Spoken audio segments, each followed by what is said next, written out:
সবাইকে স্বাগত আমার ইউটিউব চ্যানেল RM স্টাডি সেন্টারে। আজ আমি ক্লাস 6-এর রায়ো মার্টিন প্রশ্নবিচিত্রা 2025 এখান থেকে ইতিহাস বিষয়ের তোমাদের দু নম্বরে যে সেটটি রয়েছে, অর্থাৎ Sargachhi Ramakrishna Mission High School, সেই সেটটি আজকে করে নেব। তাহলে চলো শুরু করি। দেখতে পাচ্ছ প্রথমে 1 নম্বর দাগে রয়েছে সঠিক উত্তরটি বেছে বাক্যটি সম্পূর্ণ করো।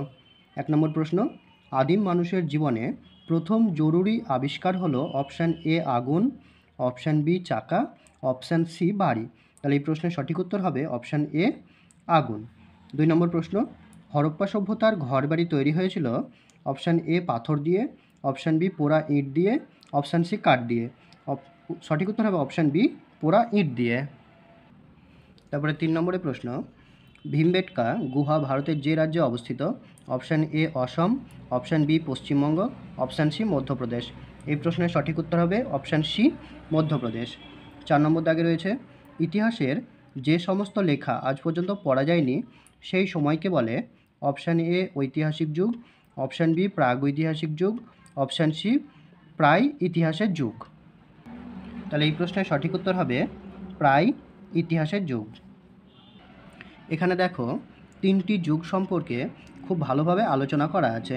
প্রথমে আছে প্রাক ইতিহাস, প্রায় ইতিহাস এবং ইতিহাস। অর্থাৎ এক সময় মানুষ লিখতে পারতো না, সেই সময়ের কথা আমাদের অনুমান করে নিতে হয়।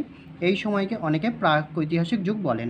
প্রাক মানে আগের, তাহলে প্রাক ইতিহাস মানে ইতিহাসের আগের সময়। আবার এক সময় মানুষ লিখতে শিখল, কিন্তু সেই সময়ের পাওয়া সব লেখা আজও পড়া যায়নি। অর্থাৎ পুরনো সময়ের লেখা পাওয়া যায় কিন্তু পড়া যায় না, সেই পুরনো সময়টাকে বলা হয়। তাহলে এই প্রশ্নের সঠিক উত্তর হবে অপশান বি মেহেরগড় সভ্যতা। তারপরে দেখো 2 নম্বর দাগে রয়েছে ক স্তম্ভের সঙ্গে খ স্তম্ভ মেলাও। 1 নম্বরে আছে কর্ণাটক, এটি হবে কর্ণাটকে কী দেখতে পাওয়া যায়? হুন্সগি উপত্যকা। তারপরে কৃষিকাজ, এটা মেলানোই আছে, নতুন পাথরের যুগে শুরু হয়েছিল। এবং 3 নম্বরে আছে হরপ্পার শিলমোহর, কোথায় পাওয়া গিয়েছে? মেসোপটেমিয়ায়। তারপরে 3 নম্বর দাগে নিচের প্রশ্নগুলির পূর্ণবাক্যে উত্তর দাও। 1 নম্বর প্রশ্ন রয়েছে মস্তিষ্কের আকার অনুযায়ী আদিম মানুষের ভাগগুলির নাম লেখো। তাহলে মস্তিষ্কের আকার অনুযায়ী আদিম মানুষকে 4টে ভাগে ভাগ করা হয়েছে, সেই নামগুলি তোমরা দেখে নাও।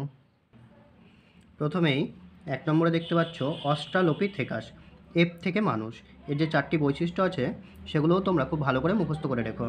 2 নম্বরে দেওয়া রয়েছে হোমো হাবিলিস, অর্থাৎ দক্ষ মানুষ, এখানেও 4টি বৈশিষ্ট্য আছে। তারপরে 3 নম্বরে আছে হোমো ইরেক্টাস, অর্থাৎ সোজা হয়ে দাঁড়াতে পারা মানুষ, এরও 4টি বৈশিষ্ট্য আছে। এবং তারপরে শেষে রয়েছে হোমো স্যাপিয়েন্স, অর্থাৎ বুদ্ধিমান মানুষ, এখানেও 3টি বৈশিষ্ট্য আছে।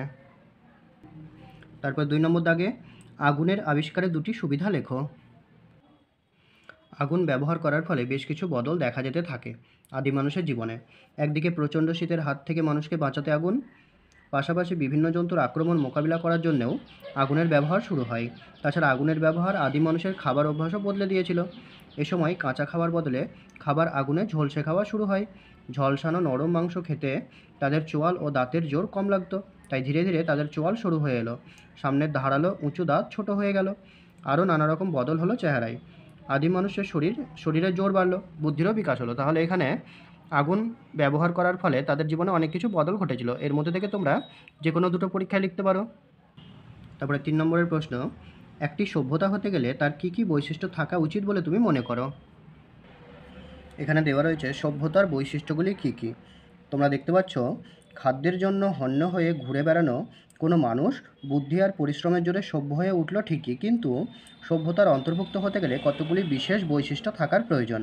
যেমন 1 নম্বর গ্রাম ও নগর থাকতে হবে, 2 নম্বর শাসন ব্যবস্থা ও নিয়ম থাকতে হবে, 3 নম্বর লিপিমালার ব্যবহার জানতে হবে, 4 নম্বরে রয়েছে শিল্প ও স্থাপত্য থাকা প্রয়োজনীয়, 5 নম্বর সভ্যতার একটা ভৌগোলিক অঞ্চলও থাকা প্রয়োজন, 6 নম্বর শাসন ব্যবস্থা পরিচালনার জন্য দরকার শাসক গোষ্ঠী, এবং 7 নম্বরে আছে পরস্পরের উপর নির্ভর করা ইত্যাদি। এইগুলি হচ্ছে সভ্যতার বৈশিষ্ট্য। তারপরে 4 নম্বর দাগে নিচের প্রশ্নগুলির সংক্ষিপ্ত উত্তর দাও। 1 নম্বর দাগে যে প্রশ্নটি রয়েছে আদিম মানুষ যাযাবর ছিল কেন? তাহলে চলো এই প্রশ্নের উত্তরটি কী হবে আমরা দেখে নিই। আদিম মানুষ কৃষিকাজ জানতো না, তারা পশুপালনও জানতো না, তারা স্থায়ীভাবে বসবাস করতেও জানতো না। পাথরের ভারী হাতকুঠার ব্যবহার করে অন্যান্য হিংস্র জন্তুদের সাথে লড়াই করে নিজেদের খাবার জোগাড় করত। তারা শিকার করত ও ফলমূল জোগাড় করে খাদ্যের অভাব পূরণ করত। এর ফলে তাদের নানা জায়গায় ঘুরে দিন কাটাতে হতো। এই সব কারণে আদিম মানুষ যাযাবর ছিল। 2 নম্বর দাগে রয়েছে মেহেরগড় সভ্যতার সময় অনুযায়ী বিভিন্ন পর্যায়গুলি লেখো। মেহেরগড় সভ্যতায় 3টি পর্যায় ছিল বলে আমরা দেখি। দেখো, প্রথম পর্যায়টা ছিল খ্রিস্টপূর্ব 7000 থেকে খ্রিস্টপূর্ব 5000 অব্দ পর্যন্ত, এবং দ্বিতীয় পর্যায়টা ছিল খ্রিস্টপূর্ব 5000 থেকে খ্রিস্টপূর্ব 4000 অব্দ পর্যন্ত, এবং তৃতীয় পর্যায়টা ছিল খ্রিস্টপূর্ব 4300 থেকে খ্রিস্টপূর্ব 3800 অব্দ পর্যন্ত। প্রথম পর্যায় থেকে তোমরা জেনে রাখবে, এই পর্যায়ে সেখানকার মানুষ গম ও যব ফলাতে জানত। ছাগল, ভেড়া ও কুজলা ষাঁড় ছিল তাদের গৃহপালিত পশু। পাথরের তৈরি জাঁতা ও শস্য পেশার যন্ত্র মেহেরগড়ে পাওয়া গেছে। এবং দ্বিতীয় পর্যায় থেকে তোমরা জেনে রাখবে, গম ও যবের পাশাপাশি এই পর্বে কার্পাস চাষেরও প্রমাণ পাওয়া যায়। এখনও অবধি পৃথিবীতে সবথেকে পুরনো কার্পাস চাষের নমুনায় মেহেরগড়েই পাওয়া গেছে। মেহেরগড়ে পাওয়া পাথরের কাস্তে ভারতীয় উপমহাদেশে কাস্তে ব্যবহারের সবথেকে পুরনো নজির। এবং তৃতীয় পর্বে এই সময় গম এবং যব চাষ করা হতো। কুমোরের চাকায় মাটির পাত্র বানানোর কৌশল এই পর্বে ছড়িয়ে পড়েছিল। পাত্রগুলি চুল্লিতে পুড়িয়ে সেগুলির গায়ে নানা রকম নকশা ও ছবি আঁকা হতো। সেখানে একরঙা, দুই রঙা ও বহুরঙা মাটির পাত্র পাওয়া যায়। 3 নম্বর দাগে আছে, কে কত সালে মহেঞ্জোদারো সভ্যতা আবিষ্কার করেন? দেখো, এখানে লিখে দিয়েছি, রাখালদাস বন্দ্যোপাধ্যায় 1922 খ্রিস্টাব্দে মহেঞ্জোদারো সভ্যতা আবিষ্কার করেন। তারপরের প্রশ্ন, হরপ্পা সভ্যতা কতদূর পর্যন্ত বিস্তৃত ছিল? হরপ্পা সভ্যতা কতদূর পর্যন্ত ছড়িয়েছিল? সাধারণভাবে বলা যায় জম্মুর মান্ডা ভারতীয় উপমহাদেশে এই সভ্যতার উত্তর সীমা। তবে তারও উত্তরে আফগানিস্তানের একটি প্রত্নক্ষেত্র হরপ্পা সভ্যতার অনেক লক্ষণ দেখা গেছে। দক্ষিণে গুজরাট ও কচ্ছ অঞ্চলে হরপ্পা সভ্যতা ছড়িয়ে পড়েছিল। তবে আরও দক্ষিণে মহারাষ্ট্রের দৈমাবাদ অঞ্চলেও এই সভ্যতার ছাপ দেখা যায়। হরপ্পা সভ্যতার পশ্চিম সীমা বর্তমান পাকিস্তানের বালুচিস্তান পর্যন্ত ছড়িয়ে পড়েছিল। সেখানে 2টি গুরুত্বপূর্ণ প্রত্নক্ষেত্র আবিষ্কার করা হয়েছে। পূর্ব দিকে হরপ্পা সভ্যতার চিহ্ন পাওয়া গেছে আলমগীর পর্যন্ত। এই অঞ্চলটা দিল্লির পূর্ব দিকে প্রায় 7 লক্ষ বর্গ কিলোমিটার জুড়ে ছড়িয়েছিল হরপ্পা সভ্যতা। 5 নম্বর দাগে রয়েছে, নিচের প্রশ্নগুলি উত্তর দাও। 1 নম্বরে আছে, ভীমবেটকার গুহাচিত্র সম্পর্কে যা জানো লেখো। মধ্যপ্রদেশের ভূপাল থেকে কিছুটা দূরে বিন্ধ্য পর্বতের গা ঘেঁষে নির্জন জঙ্গল। সেখানে 1957 খ্রিস্টাব্দে ভীমবেটকায় বেশ কিছু গুহার খোঁজ পাওয়া যায়। ওই গুহাগুলিতে পুরাতন পাথরের যুগ থেকে আদিম মানুষেরা থাকতে শুরু করে। গুহার দেয়ালে তাদের আঁকা ছবি পাওয়া গেছে। প্রায় সবই শিকারের দৃশ্য। নানা রকম বন্য পশুর ছবি রয়েছে। তাছাড়া পাখি, মাছ, কাঠবিড়ালির মতো প্রাণীর ছবিও দেখা যায়। এছাড়া দেখা যায় মানুষ একা অথবা দল বেঁধে শিকার করছে। তাদের কারো কারো মুখে মুখোশ, হাতে পায়ে গয়না। অনেক সময়ই মানুষের সঙ্গে কুকুরকেও দেখা যায়। ছবিগুলিতে সবুজ ও হলুদ রঙের ব্যবহার হলেও বেশি দেখা যায় সাদা এবং লাল রঙ। 2 নম্বরে আছে, হরপ্পাবাসীর ধর্মীয় জীবন কেমন ছিল?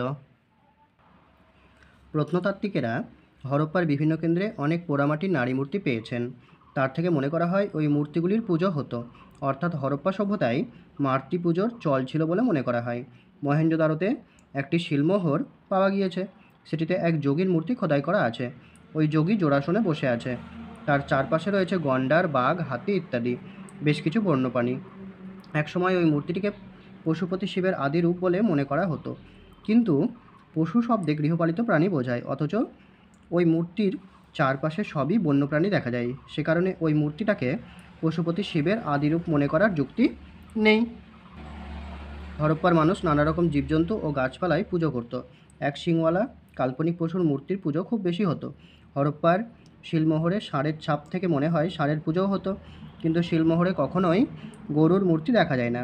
অশ্বত্থ গাছ ও পাতার ছবি শিলমোহর ও মাটির পাত্রে দেখা যায়। অশ্বত্থ গাছকে দেবতা হিসেবে পুজো করা হতো বলে মনে করা হয়। ধর্মীয় কাজে জলের ব্যবহার হতো। হয়তো মহেঞ্জোদারোর জলাশয়টি ধর্মীয় কাজে ব্যবহার হতো। হরপ্পা সভ্যতায় মৃতদেহ সমাধি দেওয়া হতো। মৃতদেহর মাথা উত্তর দিকে করে শুইয়ে রাখা হতো।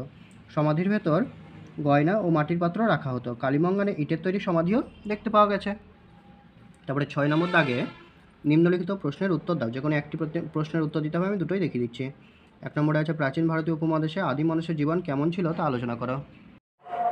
এখানে প্রাচীন ভারতীয় উপমহাদেশে আদিম মানুষের জীবনযাত্রা কেমন ছিল সেটি বিশদে দেখানো হয়েছে, তোমরা সবাই এটি ভালো করে পড়ে রাখবে। তারপরে যে প্রশ্নটি ছিল হরপ্পা সভ্যতার নগর পরিকল্পনা, এটা তোমাদের এই পরীক্ষার জন্য খুবই গুরুত্বপূর্ণ একটা প্রশ্ন। এই প্রশ্নটিও তোমরা খুব সুন্দর করে পড়ে রাখবে, যাতে পরীক্ষায় এলে তোমরা খুব ভালোভাবে এই প্রশ্নের উত্তরটি দিতে পারো।